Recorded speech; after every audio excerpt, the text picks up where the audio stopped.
Hello world, my name is Amelia and welcome back to another one of my videos. I am going to try to be quick and knock this one out. I am actually dealing with a bit of a headache right now. It has been a very rough few weeks, few days. I don't know how you want to frame that up or whatever. I am actually trying a new setup here. I got new lighting.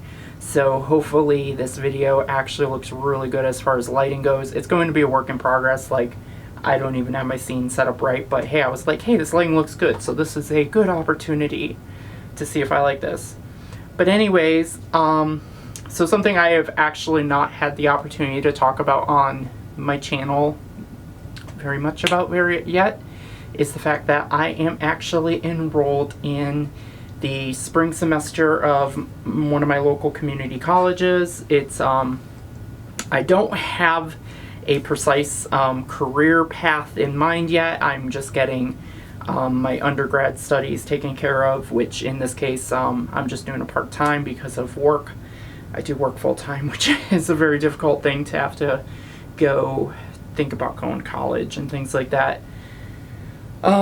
So anyways, I'm enrolled in an English 101 class just because it was required, and I'm doing a Psychology 140, which, by the way, I have an interest in psychology, which maybe that might kind of fill some people in on maybe why I've done these YouTube videos, because, and maybe even why the fact I've always found myself to be a very middle of the road voice on a lot of things. Like, I never have gone to one extreme or the other. It's always because I have always basically seen both sides of the issue. Like, I honestly don't think I have ever had a situation where I'm like in this really far extreme. Like, there's always seeing two sides of the issue. So anyways, just in psychology in general, I am in this class and it's been very, very fascinating. I'm really scared. Like, next week we have our first exam due. So it's like, and it's like proctored, which of course I'm like, why is our first exam proctored? Which I'm a little nervous about that because I do have some learning disabilities and things like that, which kind of makes me worried. But the reason that I really want to briefly, because my whole point of recording this video was not to talk about my college. I did want to briefly talk about the fact that I am enrolled in college because I do actually have a goal of making my YouTube videos better. I have been on this very long journey for the last 10 years of consistently improving myself, improving my ability to convey information and to communicate and to be a thinker. So it's been, honestly, being in an English class and a psychology class has been perfect for me because it's almost a perfect pairing. The English class is perfect. Even though I've learned a lot about English communication skills, it's like the perfect class that has helped me catch up on certain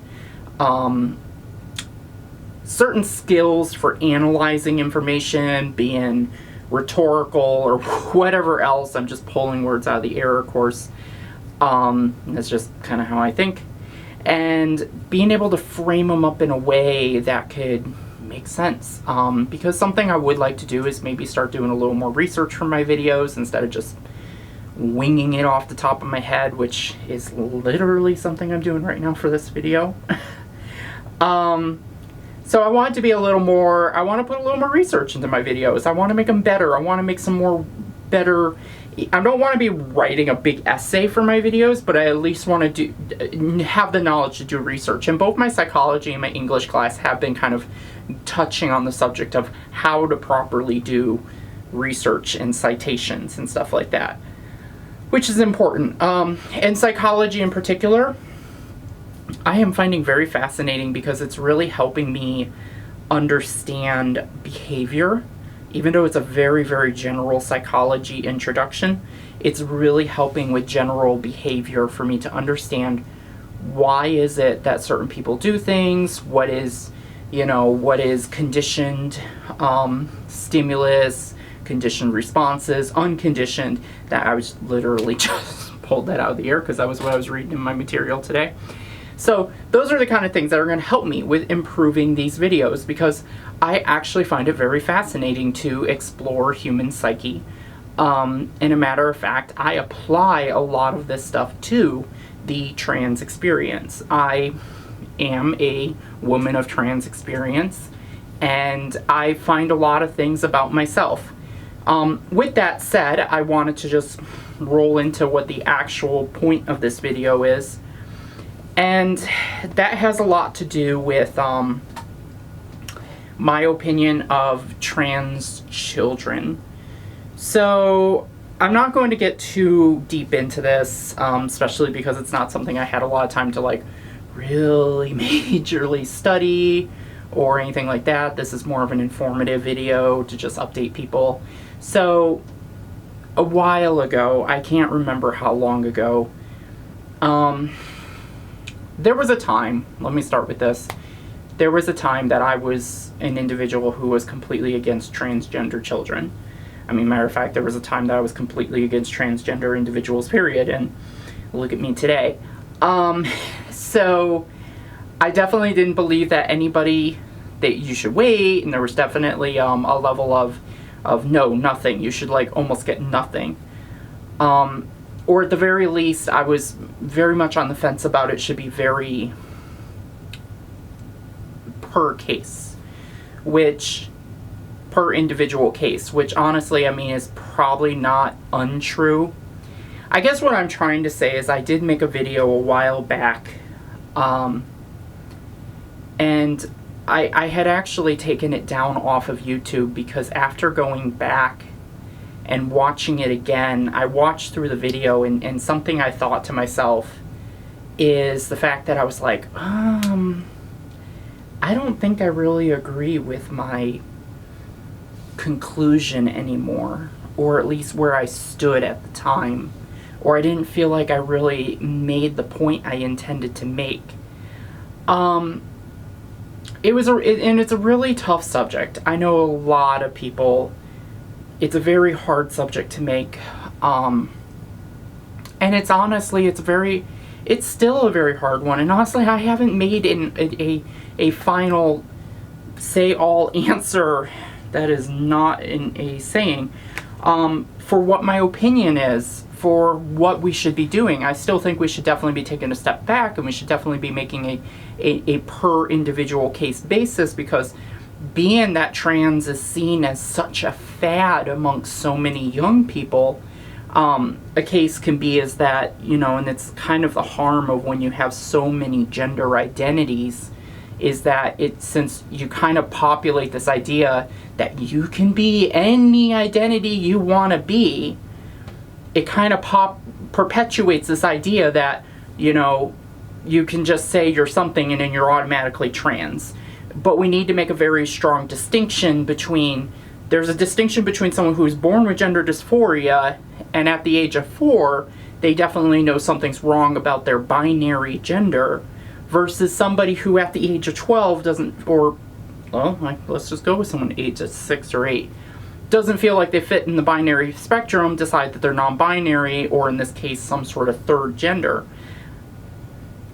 Don't read into what I said. That was a very unresearched explanation, but I hope you kind of get my point. We need to make that distinction. There is a huge difference between someone like me and somebody who's doing it as a fad. And that's very, very important, psychology-wise, and as far as all those things go. But getting right into the meat and potatoes of this, I did have an experience recently. So recently, I'm just going to go over this real quickly. I saw my therapist, and for the first time, he decided, it's amazing actually to think I've been seeing my therapist for over a year now, and he decided to try a new electric feedback therapy system on me, which was actually very interesting. I heard about it. My therapist before him mentioned it, but I didn't really get a chance to go in depth about it. apparently traditionally one of the ways to do it is to have you like move your eyes back and forth while something or other.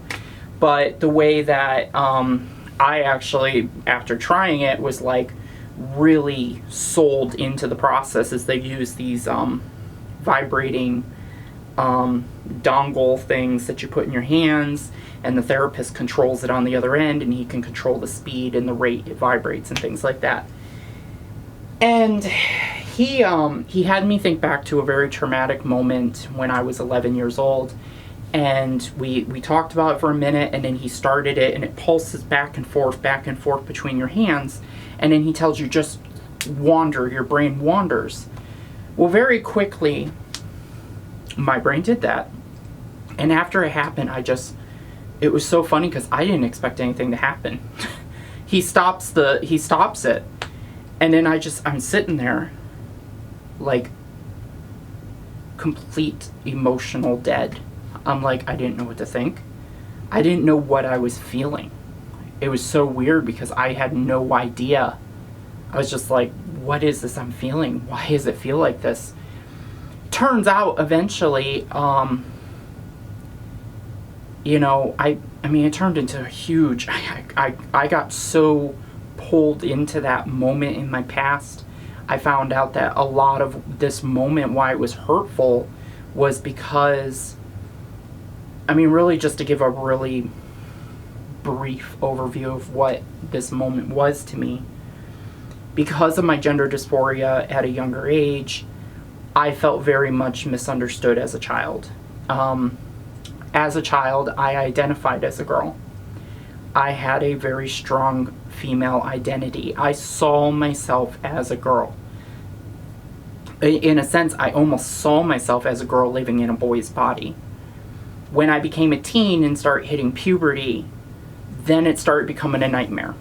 Because then that's when I started realizing that I had to start facing reality. And I didn't want to. And I definitely started feeling misunderstood by the people around me because I'm crying out and I'm like, I don't like this, I don't like this, my body's doing something I don't like. And it very slowly deteriorated the person I was. And then it led into more and more hurtful events throughout my life. I can easily recall 3 events throughout my teens that were very hurtful, this being one of them.